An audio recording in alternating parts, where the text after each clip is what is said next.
আরে সাবধানে রাখো, ফেলে দিও না। আমি এক্ষুনি আসছি। বাইরে কেউ এসছে হয়তো, আমি দেখে আসি। আরে ভাই তুমি? হ্যাঁ বৌদি, আমি তোমাদের ট্যাঙ্কি থেকে অনেকক্ষণ ধরে জল পড়ে যাচ্ছে, তাই তোমাদেরকে একটু বলতে আসলাম। ও, আমি না ভুলেই গেছিলাম। আমি এক্ষুনি বন্ধ করছি। আর খুব ভালো হয়েছে তুমি বলেছো। ঠিক আছে বৌদি, তা জয়দা কি ঘরে আছে? না না, তোমার দাদা তো বাড়িতে নেই, অফিসে চলে গেছে। বাড়িতে আমি একাই আছি। আচ্ছা বৌদি, তাহলে আমি আসছি। কিছু হয়েছে নাকি? সায়ন বলছিল যে আমি যখন অফিসে চলে যাই তারপরে ঘরে কেউ তোমার সঙ্গে দেখা করতে আসে, এটা কি সত্যি? না না, কেউ তো আসে না। আর তুমি তো সব জানো। সায়ন তো বলছে সায়ন নিজে শুনেছে তোমাকে কারোর সাথে কথা বলতে।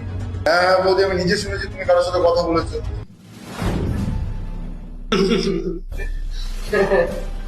আরে তোমরা দুজন হাসতো কেন? আমি তখনই ভেবেছিলাম যে কথাটা তোকে ওখানে বলবো, তারপরে কি ভাবলাম যে না, বাড়িতে এসে ডিটেলসেই কথাটা বলবো। আরে সায়ন, এরকম কোনো ব্যাপার না।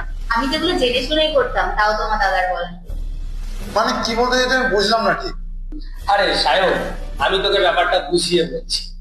তুই তো জানিস এই পাড়াতে আমরা নতুন এসেছি, আর এই বাড়িটাতে আমরা একাই থাকি।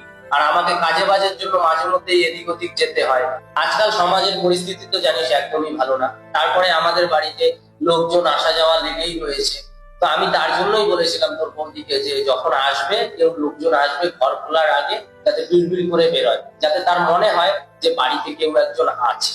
একটা মেয়ে বাড়িতে একা থাকলে কত ধরনের সমস্যার সম্মুখীন হতে হয়, আর যাতে সেই সমস্যাগুলো না ঘটে তার জন্যই ওকে আমি এই প্ল্যানটা বুঝিয়েছি। কি বুঝলি এবার? হ্যাঁ না, আমি বুঝতে পেরেছি, আমি তো অন্য কিছুই ভাবছিলাম। কিন্তু দেখো ভাই, এই প্ল্যানটা কিন্তু তুমি কাউকে শেয়ার করবে না।